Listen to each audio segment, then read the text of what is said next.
The Hindu media one budget ടോക്കിലേക്ക് വീണ്ടും സ്വാഗതം. മിനിസ്റ്റർ, ഈ ചർച്ച നടന്നുകൊണ്ടിരിക്കുമ്പോൾ ആദ്യം വിവാദ വിഷയങ്ങൾ കൂടി ഈ ചർച്ചയുടെ ഭാഗമായി ബജറ്റ് ചോർന്നു എന്നുള്ള പ്രതിപക്ഷത്തിൻ്റെ ആരോപണം. ഏതായാലും ഞാൻ ആദ്യം ആ ചോദ്യത്തിലേക്ക് പോകുന്നില്ല, കാരണം because we will start with a positive not. എന്താണ് ഈ ബജറ്റിൽ താങ്കൾ കേരളത്തിലെ ജനങ്ങളോട് പറയാൻ പറ്റുന്ന ഈ ബജറ്റിൻ്റെ ഏറ്റവും പ്രധാനപ്പെട്ട സവിശേഷതയെ താങ്കൾ മുന്നോട്ട് വയ്ക്കുക?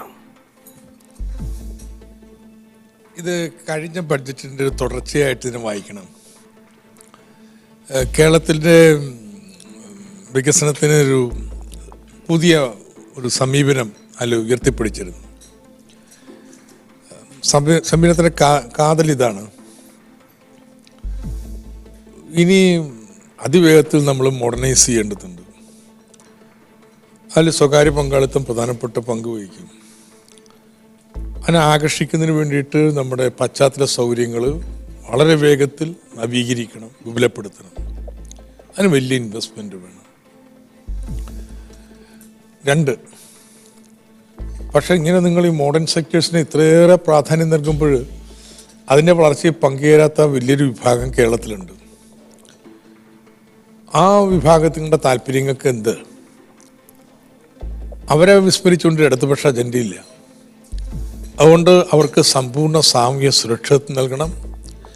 അവർ പണിയെടുക്കുന്ന മേഖലകൾ അവർ നമ്മുടെ സമ്പദ്ഘടന ചാലക ശക്തികളൊന്നും ആയില്ലെങ്കിലും ആ മേഖലകളെ തൊഴിലും വരുമാനവും സംരക്ഷിക്കണം. അപ്പം അതിന് ഇത്രയും പണമൊക്കെ ചിലവാക്കി കഴിഞ്ഞാൽ പിന്നെ ഈ നിക്ഷേപത്തിന് എവിടെ നിന്ന് പണം എന്നുള്ള ചോദ്യം വരും. അതാണ് മൂന്നാമത്തത്. അതുകൊണ്ട് ബഡ്ജറ്റിന് പുറത്ത് നിങ്ങൾ തൻ്റെ ഇടത്തോടു കൂടി വായ്പ സമാഹരിച്ച് നമ്മുടെ പശ്ചാത്തല മേഖലകളെ ആധുനികവൽക്കരിക്കാൻ നിക്ഷേപം നടത്തണം. This is the basic approach. അപ്പോൾ അത് വീണ്ടും മുന്നോട്ട് കൊണ്ടുപോയാണ് ഈ ബഡ്ജറ്റ് ചെയ്യുന്നത്. അതിലൊരു അഡീഷണാലിറ്റി വരുന്നത് ഈ സാമൂഹ്യ പശ്ചാത്തല സൗകര്യങ്ങൾ, ഭൗതിക പശ്ചാത്തല സൗകര്യങ്ങൾ, വിദ്യാഭ്യാസം, ആരോഗ്യം, കുടിവെള്ളം, ശുചിത്വം, ഇങ്ങനെയുള്ള മേഖലകളിലെ ജനകീയ പ്രസ്ഥാനം, ആ ജനകീയ വികസന പ്രസ്ഥാനങ്ങൾ കൃത്യമായിട്ടുള്ള സാമ്പത്തിക പിന്തുണ ഈ ബഡ്ജറ്റിൽ ഉൾപ്പെടുത്തുന്നുണ്ട്. ദിസ് ഇസ് ബ്രോഡ്ലി ദ ബഡ്ജറ്റിൻ്റെ സ്പിരിറ്റ് സമീപനം. കേരളം ഏറ്റവും വലിയ പ്രധാനപ്പെട്ട പ്രശ്നങ്ങളായി ഉയർത്തപ്പെടുന്ന ഇപ്പോൾ സാമൂഹ്യ ജീവിതത്തെ സംബന്ധിച്ച് വിലക്കയറ്റത്തെ നേരിടാൻ വേണ്ടി എന്താണ് ഈ ബജറ്റിലുള്ളത്? രണ്ടാമത്, നമ്മൾ കാത്തിരിക്കുന്ന വരൾച്ചയെ നേരിടാൻ വേണ്ടി ഫലപ്രദമായി എന്തൊക്കെ പുതിയ പ്രഖ്യാപനങ്ങളോ അല്ലെങ്കിൽ സമീപനമാണോ ഈ ബജറ്റിലുള്ളത്? നമ്മൾ ഇന്ന് നേരിടുന്ന അടിയന്തര 2 പ്രശ്നങ്ങൾ. ഒന്ന് വിലക്കയറ്റത്തിൻ്റെതാണ്. 700 കോടി രൂപയാണ് സംഭരണത്തിന്, 900 കോടി രൂപയാണ് റേഷൻ സബ്സിഡിയായിട്ട്. കഴിഞ്ഞ ഓണത്തേക്കാൾ കൂടുതലാണെന്നില്ല. ദെൻ നമ്മുടെ 3 ഏജൻസികൾക്കും കഴിഞ്ഞ ഓണത്തേക്കാൾ 100ഉം 50ഉം ഒക്കെ ആയിട്ട് കൂടുതൽ തുക വകയിരുത്തിയിട്ടുണ്ട്. ഇനി അത് എത്ര ഫലപ്രദമായിട്ട് അവർ ചെയ്യാൻ പറ്റും എന്നുള്ളത് കാത്തിരിക്കണം. ബഡ്ജറ്റിൽ നമുക്ക് ചെയ്യാൻ പറ്റുന്നത് ഈ സാമ്പത്തിക പിന്തുണ കൊടുക്കലാണ്. വരൾച്ച സംബന്ധിച്ച് എൻ്റയർ ഹരിത കേരളത്തിൻ്റെ ഒരു ഫോക്കസായിട്ട് വരുന്നത് ഇന്നുള്ള കുളങ്ങളും തോടുകളും സംരക്ഷിക്കുക എന്നുള്ളതാണ്. അപ്പം അതിനുള്ള പിന്തുണ അത് ചെറുകിട ജലസേനത്തിൽ മണ്ണ് സംരക്ഷണത്തിൽ ബഡ്ജറ്റിൽ വകയിരുത്തപ്പെട്ടിട്ടുണ്ട്. ഒരു പുതിയ പാരിസ്ഥിതിക അവബോധം നൽകാൻ പറ്റുന്ന രീതിയിലുള്ള പ്രചാരണ പ്രവർത്തനങ്ങൾക്കും ചില വളരെ നാടകീയമായിട്ടുള്ള പരീക്ഷണങ്ങൾക്കുള്ള പിന്തുണയുണ്ട്. എനിക്ക് തോന്നുന്നു കേരളത്തിൽ ഏറ്റവും ശ്രദ്ധേയമായിട്ടുള്ള പരീക്ഷണം കാർബൺ ന്യൂട്രൽ വയനാടിന് വേണ്ടിയുള്ളതാണ്. അത് മീനങ്ങാടി പഞ്ചായത്തിൽ. I think it will be a turning point in preserving our Western Ghats. അപ്പോൾ ഈ 2 പ്രശ്നങ്ങൾക്കും, ഈ സ്ട്രാറ്റജിക്കൽ തിങ്കിങ് മാത്രമല്ല, ഈ 2 പ്രശ്നങ്ങൾക്കും കൃത്യമായിട്ടുള്ള നിലപാട് ഈ ബഡ്ജറ്റിൽ സ്വീകരിച്ചിട്ടുണ്ട്. റൈറ്റ്. ഈ പാനലിൽ നിന്ന് മിനിസ്റ്ററോട് ചോദിക്കാനുള്ള ചോദ്യങ്ങൾ. അതിലെ ഒരു കാര്യം പറഞ്ഞിട്ട്, ബഹുമാനപ്പെട്ട ധനകാര്യമന്ത്രി വരും മുമ്പ് ഭവന വിജയരാഘവൻ സാർ ചില കാര്യങ്ങൾ സൂചിപ്പിച്ചിരുന്നു. അദ്ദേഹം ഇതിൽ പറഞ്ഞ ഈ കിഫ്ബിയെ സംബന്ധിച്ച് അദ്ദേഹം സൂചിപ്പിച്ച ചില കാര്യങ്ങളുണ്ട്. അദ്ദേഹം പറഞ്ഞൊരു വാക്ക് non conventional way of operation എന്നാണ്. അദ്ദേഹം അതിനെ അംഗീകരിക്കുകയും ചെയ്തു. പക്ഷെ അദ്ദേഹത്തിനുണ്ടായ ഒരു ആശങ്ക, അതിനുള്ള കാപ്പബിലിറ്റി സർക്കാരിനുണ്ടോ, അതിൻ്റെ ഉദ്യോഗസ്ഥ സംവിധാനത്തിനുണ്ടോ? ആ ഒരു വെല്ലുവിളിയാണ്. ഞങ്ങൾ ആ വെല്ലുവിളി ഏറ്റെടുക്കുകയാണ്. കാരണം ഉദ്യോഗസ്ഥ സംവിധാനത്തിൻ്റെ കേപ്പബിലിറ്റി ഏതൊരു ഭരണ സംവിധാനത്തെ സംബന്ധിച്ചും അതിന് മുന്നോട്ട് പോകുന്നത് പ്രധാനപ്പെട്ടതാണ്. അപ്പോൾ ആ കേപ്പബിലിറ്റി ഉണ്ടാക്കിയെടുക്കുക എന്നുള്ളതും കൂടി ഇതിൻ്റെ ഒരു ഭാഗമാണ്. അപ്പോൾ അതൊരു വെല്ലുവിളിയാണ്. അതുകൂടെ ഗവൺമെൻറ് ഏറ്റെടുക്കുകയാണ്. ബഹുമാനപ്പെട്ട മന്ത്രി ഞാൻ നേരത്തെ ആവർത്തിച്ച് പറഞ്ഞല്ലോ, ഇതൊരു നൂൽപ്പാലത്തിൽ കൂടുതൽ ചലനമാണെന്ന് പറയുന്നത് ഒരു ആത്മവിശ്വാസമുള്ളവർക്ക് മാത്രം സംഭവിക്കുന്നൊരു കാര്യമാണ്. ആത്മവിശ്വാസമില്ലാത്തവനും നൂൽപ്പാലത്തിൽ കൂടെ പോകാൻ കഴിയില്ല. അപ്പോൾ അതുകൊണ്ട് ഈ ഒരു കേപ്പബിലിറ്റിയെ കുറിച്ചുകൂടി മനസ്സിൽ കണ്ടുകൊണ്ട് തന്നെയാണ് ഈ കാര്യങ്ങളെല്ലാം ചെയ്തുകൊണ്ടിരിക്കുന്നത്. പിന്നെ ഇവിടെ പറഞ്ഞൊരു കാര്യം, ഇതിൻ്റെ ബഡ്ജറ്റ് ചോർന്നെ സംബന്ധിച്ച കാര്യങ്ങൾ മിനിസ്റ്ററോട് പറയും. നേരത്തെ മിനിസ്റ്റർ വരും മുമ്പ് പറഞ്ഞ കാര്യങ്ങളായതുകൊണ്ടാണ് ഞാൻ അദ്ദേഹം കൂടി അറിയാൻ വേണ്ടി പറയുന്നതാണ്. പിന്നെ അദ്ദേഹം പറഞ്ഞൊരു കാര്യം 1200 മറുപടി പറയുമായിരിക്കും. അദ്ദേഹം പറയുന്ന മറുപടി അറിയാം. അത് വളരെ ദൗർഭാഗ്യകരമായിട്ടുള്ള കാര്യമായിപ്പോയി. അഡ്മിറ്റ് ചെയ്യുന്നുണ്ടോ? You admit it? സാധാരണഗതിയിൽ ബഡ്ജറ്റിൽ ഹൈലൈറ്റ്സ് ബഡ്ജറ്റ് പ്രസംഗം കഴിയുമ്പോൾ പത്രക്കാർക്കെല്ലാം കൊടുക്കും. അപ്പോൾ നമ്മൾ തലേദിവസം രാത്രി പ്രിപ്പയർ ചെയ്യുന്നതാണ്. അങ്ങനെ പ്രിപ്പയർ ചെയ്തു ബഡ്ജറ്റ് പ്രസംഗം കഴിഞ്ഞിട്ട് കൊടുക്കേണ്ടതാണ്. നമ്മുടെ ഒരു പിന്തുണക്കാരൻ അദ്ദേഹമാണ് ഇതെല്ലാം കൈകാര്യം ചെയ്തത്. പിന്നെ ബഡ്ജറ്റ് പ്രസംഗം തുടങ്ങിയല്ലോ, എന്നാൽ എത്രയും വേഗം എല്ലാവരുടെയും കയ്യിൽ ഇത് കിട്ടട്ടെ എന്നുള്ള ചിന്ത കൊണ്ടാവാം, അല്ലെങ്കിൽ ഒരുപക്ഷെ അൺഇൻറ്റൻഷനലായിട്ടാവാം. എല്ലാം സേവ് ചെയ്ത് കൃത്യമായിട്ട് വെച്ചിരിക്കുകയാണല്ലോ, ഇത് പോസ്റ്റ് ചെയ്ത്. അങ്ങനെ കേരളത്തിലെ എല്ലാ പത്രക്കാർക്കും 10 കോടിയാകുമ്പോഴത്തേക്ക് കിട്ടുകയാണ്. So it's unfortunate, should be more careful. പക്ഷെ അതുകൊണ്ട് പരമ രഹസ്യങ്ങളോ കാര്യങ്ങളോ ഒന്നും, ഇത് പണ്ടായിരുന്നു നമ്മൾ വലിയ നികുതി നിർദ്ദേശങ്ങളൊക്കെ വരുമ്പോൾ അത് സ്പെക്കുലേറ്റീവായിട്ട് ഉപയോഗിക്കാൻ പറ്റും. ഇതിന് നാളെ നികുതി കൂട്ടാൻ പോകണമെന്ന് പറഞ്ഞാൽ തലേദിവസം നിങ്ങൾക്ക് ഇതെല്ലാം മേടിച്ചു വെച്ച് നികുതി കൂട്ടുമ്പോൾ അതാണ് അതിൻ്റെ രഹസ്യമായിട്ട് വെക്കണമെന്ന് പറയുന്നത്. ഇതിൽ അങ്ങനെയുള്ള നികുതി നിർദ്ദേശങ്ങളും കാര്യങ്ങളും ഒന്നുമില്ല. ഡെവലപ്മെൻറ്റൽ പ്രോജക്ട്സ് ആണ്. ഈ പ്രൊജക്റ്റുകളൊക്കെ തന്നെ ഇവരെപ്പോലുള്ളവരൊക്കെ വിളിച്ചിരുത്തി വർത്തമാനം പറഞ്ഞ് ചർച്ച ചെയ്ത്, in fact I M thinking we should put it on website. These are proposals. So you could discuss that. And അതിനുശേഷം കൊണ്ടുവരേണ്ട കാര്യമുള്ളത്. പക്ഷേ ഇത് പ്രിവിലേജ് ഓഫ് ദ ഹൗസിൽ പറയുന്നതിന് മുമ്പ് ഇത് പുറത്തു പോകുമെന്ന് പറയും. ഏതായാലും അങ്ങനെ സംഭവിച്ചതിൽ എനിക്കും ഖേദമുണ്ട്. ഏതായാലും അദ്ദേഹത്തെ നമ്മുടെ പേഴ്സണൽ സ്റ്റാഫിൽ നിന്ന് മാറ്റുകയും ചെയ്തു. ശരി, Joseph C Mathew, what's your question to the minister?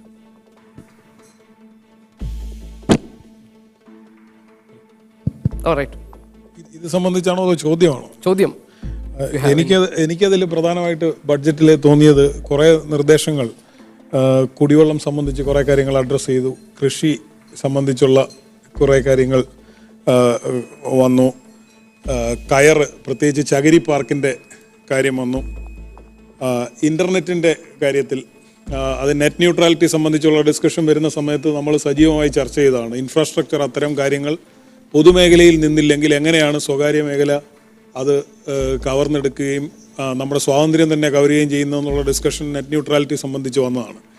ഇത്തരം പല നിർദ്ദേശങ്ങൾ, ചികിത്സ സംബന്ധിച്ച് ചില നിർദ്ദേശം വന്നു. എനിക്ക് പക്ഷേ മിനിസ്റ്ററോട് ആദ്യമായി ചോദിക്കാനുള്ളത്, ഇതെല്ലാം പ്രത്യേകിച്ച് ഒരു ഇടതുപക്ഷ സർക്കാരിൻ്റെ ഒരു ലെഫ്റ്റിസ്റ്റ് പെർസ്പെക്റ്റീവിലുള്ള ഈ കാര്യങ്ങൾ മിനിസ്റ്റർ അവതരിപ്പിച്ചത് MDയുടെ സ്വപ്നം പോലെയാണ്. എനിക്ക് പ്രസംഗത്തെക്കുറിച്ചാണ് എൻ്റെ പ്രധാനപ്പെട്ട ആക്ഷേപം. ആവർത്തിച്ച് MD വാസുദേവൻ നായരുടെ സ്വപ്നം നടപ്പിലാക്കലാണ് ഒരു ഇടതുപക്ഷ സർക്കാരിൻ്റെ ദൗത്യമെന്ന് ഞാൻ കരുതുന്നില്ല. അദ്ദേഹത്തോടുള്ള ഒരു ബഹുമാനക്കുറവും കൊണ്ടും പറയുന്നതല്ല.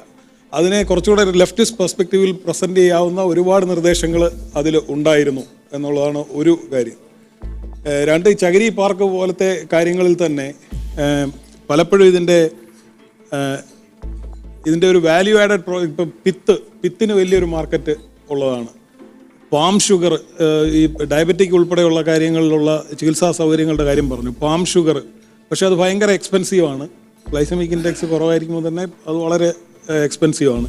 അത്തരം കാര്യങ്ങളൊന്നും അഡ്രസ്സ് ചെയ്യാതെ നമുക്ക് ഈ തൊഴിൽ സംരക്ഷിക്കുക എന്നുള്ള ഒറ്റ പെർസ്പെക്റ്റീവിൽ ഈ കയർ മേഖലയോ ചകിരിയോ സംരക്ഷിക്കാൻ കഴിയുമോ? ആദ്യം എൻ്റെ എല്ലാ ബഡ്ജറ്റ് പ്രസംഗങ്ങളും ഇങ്ങനെയാണ്. കഴിഞ്ഞ തവണ ശ്രീനാരായണ ഗുരു ONV എല്ലാ തവണ ഒരാളെ നേരത്തെ വൈക്കം മുഹമ്മദ് ബഷീറിന് എടുത്തിട്ടുണ്ട്, തകഴി എടുത്തിട്ടുണ്ട്. ഇപ്പോൾ കഴിഞ്ഞ തവണ വലിയൊരു വ്യത്യാസം എന്ന് വെച്ചാൽ തുടക്കവും അവസാനം മാത്രമല്ല, ഈ ബഡ്ജറ്റ് ഇവരുടെ എനിക്ക് അംഗീകാരമുള്ള ചില കാര്യങ്ങളുമായിട്ട് ബന്ധപ്പെടുത്തി അവതരിപ്പിക്കുക. അപ്പോൾ ഒരു സുഖമുണ്ട് ഈ കേൾക്കുന്നതിൽ. പിന്നെ ഞാനിപ്പോൾ ഒരു സ്വല്പം വരണ്ട എക്കണോമിസ്റ്റൊക്കെയാണ്. പക്ഷേ സാഹിത്യകാരന്മാരൊക്കെ ആകുമ്പോഴേ അവർക്ക് വലിയ ഉൾക്കാഴ്ച സമൂഹത്തെക്കുറിച്ചുണ്ട്. പക്ഷേ MT എടുത്തൊരു രാഷ്ട്രീയമുണ്ടെന്നാണ് മിനിസ്റ്റർ. സോ ഇന്നത്തെ അപ്പോൾ ഇത് ഒരു അവതരണ രീതിയാണ്. ഇത് ഒരു നീണ്ട 3 മണിക്കൂർ പ്രസംഗത്തിനിടയിൽ എനിക്ക് ജനങ്ങൾക്ക് ഇതിൽ താല്പര്യം സൃഷ്ടിക്കുന്നതിന് വളരെ സഹായിക്കും എന്നുള്ള വിശ്വാസത്തിൽ അവസാന വാക്കായിട്ടൊന്നും ആരെയും കണ്ടിട്ടല്ല. അടുത്തോണം വേറൊരാളായിരിക്കും നിശ്ചയമായിട്ടും ഉണ്ടാവും. ഞാനത് ആൾക്കാർക്ക് പൊതുവിൽ ഇത് ഇഷ്ടപ്പെടുന്നു എന്നുള്ളത് കൊണ്ട് ഇത് തന്നെ ശൈലി തുടരാനാണ് ഉദ്ദേശിക്കുന്നത്. മറ്റത് വെറും തൊഴിൽ സംരക്ഷിക്കലല്ല. കാരനെ സംബന്ധിച്ച് വായിച്ചിട്ടുണ്ടെങ്കിൽ ആലപ്പുഴയിൽ ഇനിയുള്ള കയറിൻ്റെ ഒരു പുതിയ ടെക്നോളജിക്കൽ ഇന്നോവേഷൻ കയർ കോമ്പോസിറ്റ്സ് ആണ്. കയർ പിത്തിൻ്റെ ഏറ്റവും വാല്യൂ അഡീഷനാണ്. സോ നമ്മളാണ് ആദ്യത്തെ കയർ കോമ്പോസിറ്റ് ഫാക്ടറി ഇന്നിപ്പോൾ കേരളത്തിൽ സ്ഥാപിക്കുന്നത്. ഇന്ത്യയിൽ തന്നെ ആദ്യത്തെ വൺ ഓഫ് ദ ആയിരിക്കും. ഈ ചകിരി പാർക്ക് വെച്ചാൽ ചകിരി മാത്രമായിട്ട് നടത്താൻ പറ്റില്ല. ചകിരിയുടെ അത്രയും വിലയുണ്ട് ചകിരി ചോറിന്. So in fact it's implied in that. But അതിൽ പറയാൻ ശ്രമിച്ച സന്ദേശം ഇതാണ്. ഇതൊരു പരമ്പരാഗത മേഖല, അവിടെ നമ്മൾ യന്ത്രവൽക്കരിക്കുകയാണ്. All restriction technology are remove. ആർക്ക് എന്ന് മാത്രമല്ല പ്രൈവറ്റ് ഇൻവെസ്റ്റർ സബ്സിഡിയും കൊടുക്കും. അപ്പോൾ പഴപ്പട കൈത്തറി തൊഴിലാളി എന്ത് ചെയ്യും? കയർ പിരിക്കുന്നവർ എന്ത് ചെയ്യും? അവരോട് പറയണം എത്ര നിങ്ങൾ പിരിച്ചോളൂ, എത്ര വേണമെങ്കിലും നെയ്തോളൂ, സർക്കാർ വാങ്ങും. സർക്കാർ വാങ്ങിയിട്ട് എന്ത് ചെയ്യും? ഈ കയറല്ല. So it is for the geo textiles. കേരളത്തിലെ ഇന്നത്തെ വരൾച്ചയുടെ പശ്ചാത്തലം മുഴുവൻ കുളങ്ങളും തോടുകളും ഒക്കെ സംരക്ഷിക്കാൻ ഇറങ്ങുമ്പോൾ geo textiles are required. So this is a story of coir. അത് പറയാനാണ് ശ്രമിച്ചത്. I didn't go into other details. അല്ലെങ്കിൽ ഇപ്പോൾ തന്നെ ഒരുപാട് നീണ്ടുപോയല്ലോ. ബട്ട് ഡെഫിനറ്റ്ലി ഞാൻ പറഞ്ഞ പോയിന്റ് അംഗീകരിക്കുന്നു. റൈറ്റ്. ശ്രീ CP ജോൺ കൂടി നമ്മുടെ ഈ ചർച്ചയിൽ ചേരും. പ്ലീസ്. താങ്കളുടെ ബഹുമാന്യപ്പെട്ട ധനകാര്യമന്ത്രിയോട് എനിക്കൊരു ചോദ്യമുള്ളത്, ഈ ബജറ്റിൽ ധാരാളം പ്രഖ്യാപനങ്ങൾ ഉണ്ടായിട്ടുണ്ട്. ഞാൻ ഈ കഴിഞ്ഞ വർഷത്തെ ബജറ്റിനെ കുറിച്ച് ഉള്ള ഒരു സംശയം എൻ്റെ മനസ്സിലുണ്ട്. നമ്മുടെ ജനകീയാസൂത്രണം താങ്കൾ പ്ലാനിംഗ് ബോർഡിൽ അംഗമായിരുന്ന കാലത്ത് 96-ൽ EK നായനാരുടെ മന്ത്രിസഭയുടെ കാലത്ത് നടപ്പിലാക്കിയതാണ്. അന്ന് കേരളത്തിൽ ഏതാണ്ട് 972 പഞ്ചായത്തുകൾക്കായിട്ട് 212 220 കോടി ഉറപ്പിക്കുകയാണ് അന്ന് പഞ്ചായത്തുകൾക്ക് വേണ്ടിയിട്ട് തദ്ദേശ സ്വയംഭരണ സ്ഥാപനങ്ങൾക്ക് വേണ്ടി നീക്കി വെച്ചിരുന്നത്. നോട്ട് റദ്ദാക്കി വരുമ്പോൾ പ്രശ്നം എന്താ? പണം എങ്ങനെ ചെലവഴിക്കണേ പറ. നിങ്ങൾ ആരെങ്കിലും പറഞ്ഞു തരും എനിക്ക്. കോൺട്രാക്ടർക്ക് പൈസ കൊടുക്കുന്ന എപ്പോഴാണ്? സർക്കാരിൽ നിന്ന് പണി പൂർത്തീകരിച്ചിട്ടാണ്. തദ്ദേശ ഭരണ സ്ഥാപനങ്ങളുടെ എല്ലാ കാര്യങ്ങളുടെയും പണി പൂർത്തീകരിച്ച് ബില്ലുമായി ട്രഷറി വരുമ്പോഴാണ് കൊടുക്കുന്നത്. ഇത് ഈ പറയുന്ന കോൺട്രാക്ടർക്കും നടത്തിപ്പുകാർക്കും കയ്യിൽ പണം ഇല്ലെങ്കിൽ അവരെങ്ങനെ ചെയ്യുക? സോ വെർച്വലി 3 മാസം എന്ന് പറയുന്നത് നിശ്ചലമായിരുന്നു. ഞാൻ വിചാരിച്ചിരുന്നത് ഭയങ്കര പ്രതിസന്ധി വരാൻ പോകണമെന്നുള്ളതാണ്.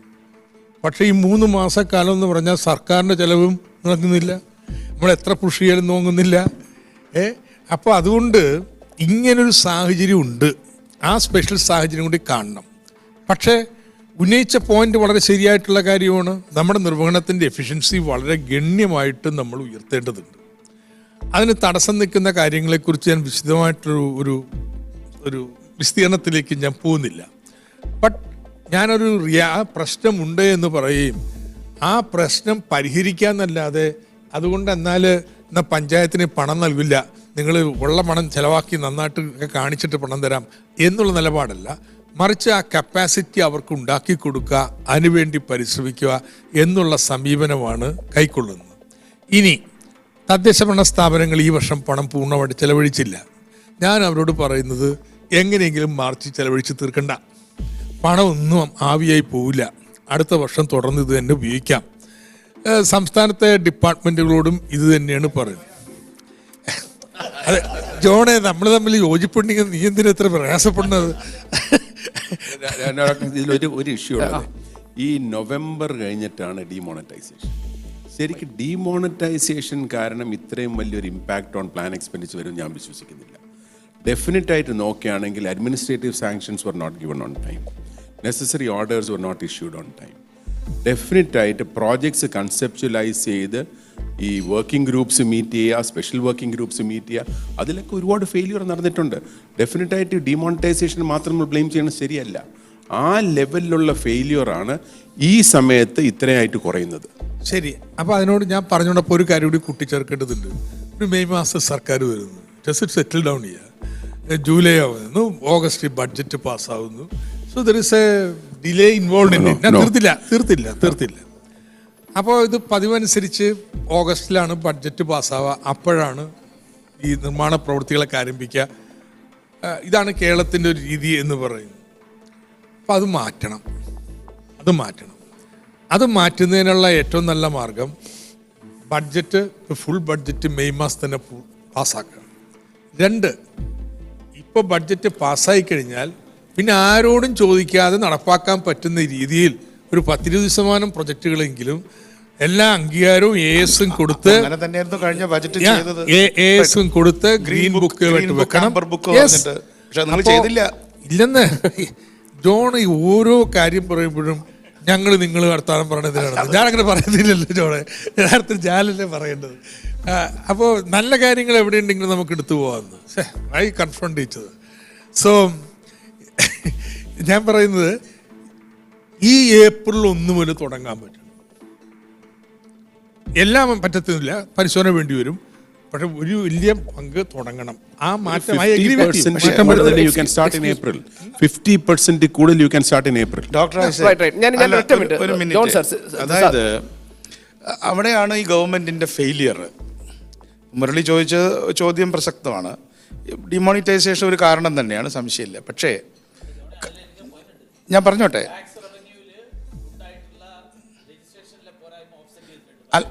അതല്ല വിഷയം. കഴിഞ്ഞ ബജറ്റ് ഞങ്ങൾ പ്ലാൻ തയ്യാറാക്കുമ്പോൾ ഒരു ഫുൾ ബജറ്റ് ഞങ്ങൾ തയ്യാറാക്കി. വിജയരാഘവൻ ഞാനിവിടെ ഉണ്ടല്ലോ. എന്നിട്ട് പറഞ്ഞു ഓൺഗോയിങ് സ്കീംസ് എല്ലാം ഗ്രീൻ ബുക്കിൽ കൊടുത്തു അല്ലേ, പിന്നെ ഒന്ന് ആംബർ ബുക്കിൽ കൊടുത്തു. അപ്പോൾ ഗ്രീൻ ബുക്കിൽ കൊടുത്തിട്ടുള്ള കാര്യങ്ങൾക്ക് AS ആവശ്യമില്ല, അത് ഓട്ടോമാറ്റിക്കായിട്ട് നടപ്പാക്കാമായിരുന്നു. വിജയരാഘവൻ പറഞ്ഞതുപോലെ നവംബർ 8 ആകുമ്പോഴേക്കും നമ്മൾ 3-4 ക്വാർട്ടറിൽ 10, 20, 30, 40 എന്നുള്ളതാണ് വെച്ചിട്ടുള്ളത്. അപ്പോൾ 2 ക്വാർട്ടർ കഴിയുമ്പോൾ തന്നെ 40%, 20, 35%, 40% ആവേണ്ടതായിരുന്നു. അപ്പോൾ അതിൽ ആ ഗ്രീൻ ബുക്ക് പ്രിൻസിപ്പിള് നടപ്പാക്കുന്ന കാര്യത്തിൽ പാളിച്ച പറ്റി ഒന്ന്. അതേപോലെ തന്നെ ഞങ്ങൾ ചെയ്തത് എല്ലാം തെറ്റ് എന്നുള്ളൊരു തെറ്റായ സങ്കല്പത്തിൽ നിന്ന് ഇപ്പം മടങ്ങി വന്നതിൽ നല്ല കാര്യമാണ്. ഇപ്പോൾ ഈ ഞങ്ങൾ തന്നെ കൊണ്ടുവന്നതാണ് ഇലക്ട്രോണിക് ലെഡ്ജർ സമ്പ്രദായം. അപ്പോൾ അത് 31-ാം തീയതി, മാർച്ച് 31-ാം തീയതി എന്നുള്ള പണ്ടത്തെ ഭയാനകമായ ദിവസം ഉണ്ടല്ലോ, ഡൂംസ് ഡേ, അത് മാറ്റിയിട്ട് എല്ലാവർക്കും ഉപയോഗിക്കാമെന്ന് പറഞ്ഞു. പക്ഷെ അന്ന് പ്രതിപക്ഷത്തിരുന്ന് നിങ്ങളെല്ലാവരും ശക്തമായിട്ട് എതിർത്തു. അതൊരു സൂത്രമാണ്. അതൊരു സൂത്രമല്ല, അതൊരു ടെക്നിക്കായി. എന്തായാലും വേണ്ടില്ല, ഇന്നിപ്പോൾ 2 കാര്യത്തിലും അംഗീകാരം കിട്ടിയത് നന്നായി. ഇനി അടുത്ത വർഷമെങ്കിലും ഈ പ്ലാൻ ഒന്ന് നന്നായി നടന്നു കാണണം എന്ന് എല്ലാവർക്കും ഉള്ള പോലെ എനിക്കും ആഗ്രഹം. അല്ല ജോൺ സാർ, താങ്കളുടെ ഒരു പ്രതികരണത്തിൽ ഞാൻ കണ്ടു, എല്ലാ ഗവൺമെന്റും വരുമ്പോൾ അവർക്കൊരു plan A and plan B ഉണ്ടാകും. ഒരു കൺവെൻഷണൽ രീതിയിൽ കാര്യങ്ങൾ നടത്തുക. അതോടൊപ്പം തന്നെ താങ്കൾ പറഞ്ഞു ഈ ഗവൺമെന്റ് പക്ഷേ പ്ലാൻ A കംപ്ലീറ്റ് ആയിട്ട് മാറ്റി വെക്കുകയും കിഫ്ബി വഴി നടപ്പാക്കാൻ പ്ലാൻ ബിയിലേക്ക് മാറിയെന്നാണ്. എന്താണ് ആ വിമർശനത്തിന്റെ? അതിനെക്കുറിച്ച് പറയാം. അതാണല്ലോ എൻ്റെ ഈ ബജറ്റിനെ കുറിച്ചുള്ള എൻ്റെ മെയിൻ ആയിട്ടുള്ള വിമർശനം എന്ന് പറയുന്നത്. ഈ ഗവൺമെൻറ് ഇപ്പോൾ ചെയ്തത് എന്താണെന്ന് പറഞ്ഞാൽ, ഈ ബജറ്റ് ചെയ്തത് എന്താണെന്ന് പറഞ്ഞാൽ, സൂക്ഷിച്ചു നോക്കിയാൽ കഴിഞ്ഞ പ്ലാൻ എന്ന് പറയുന്നത് 20% വർദ്ധിച്ചിരുന്നു. അതിന് മുമ്പുള്ളതിനേക്കാൾ 20,000 കോടിയിൽ നിന്ന് 24,000 കോടിയിലേക്ക് വർദ്ധിച്ചു.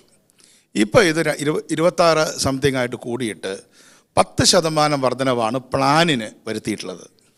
അപ്പോൾ പ്ലാനിലുണ്ടായിട്ടുള്ള കുറവ്, അത് ഈ ബജറ്റിൽ തന്നെ അദ്ദേഹം മനസാക്ഷി കുത്തോട് പറഞ്ഞിട്ടുണ്ട്. ഈ ഉള്ള പ്ലാനിൽ തന്നെ ക്യാപിറ്റൽ എക്സ്പെൻഡിച്ചർ കുറച്ചാണ് വെച്ചിട്ടുള്ളത്. ക്യാപിറ്റൽ അവിടെ നിൽക്കട്ടെ, പ്ലാൻ സൈസിൻ്റെ വളർച്ച 10% കുറഞ്ഞു. 20% കഴിഞ്ഞ വർഷം. ആ പ്ലാൻ സൈസിൻ്റെ കുറവ് നികത്തുന്നതിന് വേണ്ടി ആണ് ഒരു പ്ലാൻ ബി എന്ന് പറഞ്ഞിട്ടുള്ള ഈ കിഫ്ബി പ്രോജക്റ്റ് തുടങ്ങിയിട്ടുള്ളത്. ഞാൻ കിഫ്ബി പ്രോജക്റ്റിനെ ആ അർത്ഥത്തിൽ അതിൻ്റെ ഇൻ പ്രിൻസിപ്പിൾ എതിർക്കുന്നില്ല. പക്ഷേ വരുന്ന വർഷങ്ങളിൽ ഞാൻ പേടിക്കുന്നു ഈ പ്ലാൻ ബി ഒരുപക്ഷെ പ്ലാൻ എയെ വിഴുങ്ങാനുള്ള സാധ്യതയുണ്ട്. ഇപ്പം തന്നെ 25,000 കോടിയാണ് പ്ലാൻ ബി അല്ലെങ്കിൽ കിഫ്ബി പ്ലാൻ. ഇല്ല 25, എല്ലാം കൂടി 25 അല്ലേ? ഏതാ ശരി ഐസക്? 25 ടോട്ടൽ 25. അതെ. അപ്പോൾ ഈ വർഷത്തെ 25 എന്തോ ആവട്ടെ, 25 35 ആണെങ്കിൽ ഇപ്പം തന്നെ വിഴുങ്ങി കഴിഞ്ഞു, മുകളിലേക്ക് പോയി കഴിഞ്ഞു. അപ്പം നമ്മുടെ പ്ലാൻ എ എന്ന് പറയുന്നത് 26,000 കോടി രൂപയാണ്. ഇതിലെ പ്രോബ്ലം എന്താണ്? ഞങ്ങളിത് ചെയ്തിട്ടില്ലേ? UDF ഗവൺമെൻറ് ചെയ്തിട്ടുണ്ട്. എങ്ങനെ? ബിസിനസ് മോഡൽസ് ആയിട്ടുള്ള മെട്രോ പോലുള്ള കാര്യങ്ങൾ, വിഴിഞ്ഞം പോലുള്ള കാര്യങ്ങൾ, അതുപോലെ തന്നെ കണ്ണൂർ എയർപോർട്ട് പോലുള്ള കാര്യങ്ങളിൽ സ്പെഷ്യൽ പർപ്പസ് വെഹിക്കിൾസ് ഉണ്ടാക്കി 5,000 കോടിയുടെയും 4,000 കോടിയുടെയും ഒക്കെ ബൃഹത് പദ്ധതികൾ ഉണ്ടാക്കിക്കൊണ്ട് ബജറ്റിന് പുറത്ത് അതിനെ നിർത്തുകയും ബജറ്റ് കൊണ്ട് അതിനെ സപ്പോർട്ട് ചെയ്യുകയും ചെയ്തിട്ടുണ്ട്. ഇപ്പോൾ വിഴിഞ്ഞത്തിനെ സപ്പോർട്ട് ചെയ്തിട്ടുണ്ട്. അത് ബജറ്റിൽ നിന്ന് അകത്തുനിന്ന് സപ്പോർട്ട് ചെയ്യുകയും പുറത്ത് നടത്തുകയും ചെയ്തിരിക്കുന്നു. പക്ഷേ ഇപ്പം എന്താ ചെയ്തിരിക്കുന്നത്? ഈ പ്ലാനിനെ തന്നെ കിഫ്ബി ഏറ്റെടുത്തിരിക്കുകയാണ്. പ്ലാനിനകത്തേക്ക് കിഫ്ബി കയറിയിട്ട് എന്താ സംഭവിച്ചിരിക്കുന്നത്? ഇപ്പോൾ ക്ലാസ് മുറികൾ നവീകരിക്കുക ഏറ്റവും നല്ലൊരു ആശയമാണ്. സത്യത്തിൽ ഈ ബജറ്റിൽ ഞാൻ അതിനൊരു പോസിറ്റീവായിട്ട് ഏറ്റവും നല്ലൊരു കാര്യം, നമ്മുടെ സ്കൂളുകൾ നന്നാക്കുന്നു. 200 കൊല്ലം കഴിഞ്ഞ 3 സ്കൂളുകൾ, ഇനി 100 കൊല്ലം കഴിഞ്ഞ സ്കൂളുകൾ, അതൊക്കെ വളരെ നല്ല കാര്യമാണ്. അതുപോലും എന്താണ് ചെയ്യുന്നത്? കിഫ്ബി പ്ലാനിലേക്ക് പെടുത്തിയിരിക്കുകയാണ്. അതൊരു ബിസിനസ് മോഡലല്ല എന്ന് പ്രത്യേകിച്ച് പറയേണ്ടതായിട്ടില്ല. അപ്പോൾ എന്താ സംഭവിക്കാൻ പോകുന്നത്? ഇപ്പോൾ ഇവിടെ ഫിലിപ്പോസ് തോമസ് ഉണ്ട്, ഞങ്ങൾ മറ്റൊരു ചാനലിൽ സംസാരിച്ചപ്പോൾ അവർ പറയുന്നുണ്ട് 12,000 കോടി രൂപ കേരള സ്റ്റേറ്റ് ഫിനാൻഷ്യൽ എൻ്റർപ്രൈസസിൽ നിന്ന് അവിടെ നടത്തുന്ന ഇൻ്റർനാഷണൽ ചിട്ടി അല്ലെങ്കിൽ NRI ചിട്ടിയിൽ കൂടി 12,000 കോടി രൂപ കിട്ടും. അത് എടുത്തിട്ട് ഈ കാര്യങ്ങൾ ചെയ്യാന്നുള്ളതാണ്. ഞാൻ അതിനെ ഒന്നും അവരുടെ സങ്കല്പങ്ങളെയോ പ്രതീക്ഷകളെയോ ഒന്നും ഈ തരുണത്തിൽ തകിടം മറിക്കാൻ ആഗ്രഹിക്കുന്നില്ല. 2 പ്രശ്നങ്ങളാണ് വരാൻ പോകുന്നത്. ഒന്ന്, ഇതിൻ്റെ തിരിച്ചടവിൻ്റെ ഒരു ഘട്ടമുണ്ട്. ആ തിരിച്ചടവിൻ്റെ ഘട്ടം വരുമ്പോൾ സ്കൂൾ പണിതത് തീർച്ചയായും സോഷ്യൽ ക്യാപിറ്റലാണ്. അപ്പോൾ ഐസക് പറയുന്ന അങ്ങനെ ആ എഡ്യൂക്കേഷൻ ഡെവലപ്പ് ചെയ്തതിൻ്റെ ഫലമായിട്ട് ഇൻഡയറക്റ്റായിട്ടുണ്ടായിട്ടുള്ള വികസനത്തിൻ്റെ ഫലമായി ഉണ്ടാകുന്ന റവന്യൂ വളർച്ചയിൽ നിന്ന് തിരിച്ചടയ്ക്കാൻ പറ്റുമെങ്കിൽ നല്ല കാര്യമാണ്. പക്ഷേ ഞാൻ എം എ ഡൗട്ടിങ് തോമസ്. അദ്ദേഹം തോമസ് ആണെങ്കിൽ ഞാനൊരു ഡൗട്ടിങ് തോമസ് ആണ്. എന്തായാലും ഈ കാര്യത്തിൽ എനിക്ക് ആശങ്കയുണ്ട്. മാത്രമല്ല, പ്ലാനിൻ്റെ ബ്യൂട്ടി എന്താണ്? ഇപ്പോൾ കേന്ദ്ര ഗവൺമെൻറ്റിനെ ഇടതുപക്ഷം വിമർശിക്കുന്നത് എന്താ? നിങ്ങൾ പ്ലാനിനെ പ്രോജക്റ്റാക്കി മാറ്റി, നിങ്ങളിവിടെ പ്ലാനിംഗ് കമ്മീഷൻ പിരിച്ചുവിട്ടു. എന്നിട്ട് പ്ലാനിൻ്റെ ബ്യൂട്ടി എന്ന് പറഞ്ഞാൽ പാർശ്വവൽക്കരിക്കപ്പെട്ടവർക്ക് കൂടി മാറ്റിവെക്കുന്നതാണ് പ്ലാൻ. ഉദാഹരണത്തിന് ഇവിടെ 10% SCക്ക് ഇപ്പോൾ 2.83, ഞങ്ങളാണത് 2% കൂട്ടിയത്. അങ്ങനെ ഏതാണ്ട് 13% SCക്കും കൂടി. അത് പ്ലാനിൻ്റെ ഒരു ഭംഗിയാണ്. ഇപ്പോൾ പലർക്കും അറിയാത്തൊരു കാര്യമാണ്, പ്ലാനിങ് പ്രോസസ്സിൽ ഒരു 100 കോടി ചെലവിടുമ്പോൾ ബൈ ഡിഫോൾട്ട് എന്ന് പറയുന്നത് പോലെ 13 കോടി SC STക്ക് ഓട്ടോമാറ്റിക്കായിട്ട് കിട്ടും. പിന്നെ അതിൻ്റെ പ്രോജക്റ്റ് ഉണ്ടാക്കിയാൽ മതി. ഇപ്പോൾ ഇവിടെ വരുന്നത് എന്താണ്? ഇവിടെ വരുന്നത് പ്ലാൻ ബി എന്ന് പറയുന്നത് ഇത്തരത്തിലുള്ള ഒരു സോഷ്യൽ കമ്മിറ്റ്മെൻ്റ് ഉള്ള ഒരു പ്രോജക്റ്റ് അല്ല. പക്ഷെ അത്യാവശ്യത്തിന് ചില ബിസിനസ് മോഡലുകളിൽ നിന്നുകൊണ്ട് ഇത് ചെയ്യുന്നതിനെ ഞാൻ എതിർക്കുന്നില്ല. അതിനെനിക്കൊന്ന് മിനിസ്റ്റർ മറുപടി പറയുമോ? ഇന്നിപ്പോൾ നമുക്ക് വേണമെങ്കിൽ ഈ പറയുന്ന 26,000 കോടി രൂപയുടെ വികസന പദ്ധതി അടുത്ത വർഷം 28,000 അങ്ങനെ നിൽക്കാം. You can be happy with that. അതല്ലെങ്കിൽ ഈ 26,000 നിർത്തിക്കൊണ്ട് നിങ്ങൾക്ക് വേറെ 25,000 കോടി കൂടി നിക്ഷേപം നടത്താം. ഏതാ വേണ്ടത്? ഞാൻ രണ്ടാമത്തെ തീരുമാനിക്കുക, അതുകൂടി ആയിക്കോട്ടെ. ഇന്നത്തെ പോലെ ആയിരിക്കില്ല കേരളത്തിന് സാമ്പത്തിക സ്ഥിതി. ഒരു 20% വെച്ച് നമ്മുടെ വരുമാനം ഒരു 4 വർഷം വളരുകയാണെങ്കിൽ ഇന്നത്തെ റവന്യൂ ഡെഫിസിറ്റ് നാമമാത്രമാണ്. ആൻഡ് GST അങ്ങനൊരു അവസരം കേരളത്തിന് നൽകും എന്നാണ് എൻ്റെ വിലയിരുത്തൽ.